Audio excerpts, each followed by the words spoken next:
I've got hearing loss in both ears, and have had it my entire life. My hearing loss probably has existed for about 10 years. I would trace my hearing loss back to the 60s. Most likely about 12 or 13 years ago. Phone calls, video conferences, that type of thing have really been a struggle. Always had to get right up next to the speakerphone. In noisy restaurants, I just started to fade out of the picture because I couldn't hear what people were saying, and so I just didn't contribute.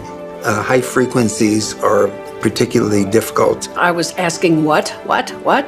And I have a very honest daughter, and she said, Mom, I think it's time to go have your hearing checked. I was not acknowledging my hearing loss. When one of your children says, Dad's got to do something about it, I heard that. As my hearing got worse, especially in my right ear, I needed more and more help. The hearing aids were important for me. And when the audiologist put them on, I suddenly heard somebody walking in the hallway outside, and I hadn't noticed that kind of sensitivity for a long time. I've had 3 hearing aids in my journey, if you will. 2 pairs of Widex and another brand. The difference between the 2 Widex hearing aids and the other brand are light years. To me, the Evoke is a leap forward in my hearing. The minute I put them in, it was night and day. Right after I got these and I went back to work, the fact that I could hear the folks at the other end of the room having their phone conferences, I'd never been able to hear that before. I could not believe the birds. I'd forgotten the beautiful songs of the birds.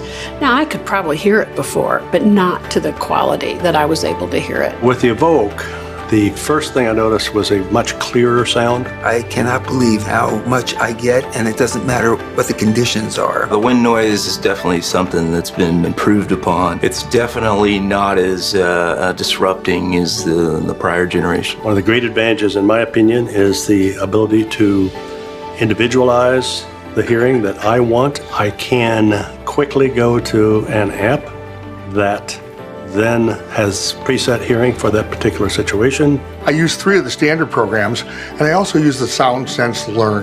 That's been a real positive. You're really fine-tuning the sound until you get the sound that is appropriate for that particular place. The hearing clarity is great. Size-wise, super compact. The Evoke, I think, is the best hearing aids I've ever had. This is your life. It's my life. Vision and hearing, that's how you interact with the world. And if you lose half of that, you've lost a lot. I've just barely scratched the surface. It's amazing what you can do with it.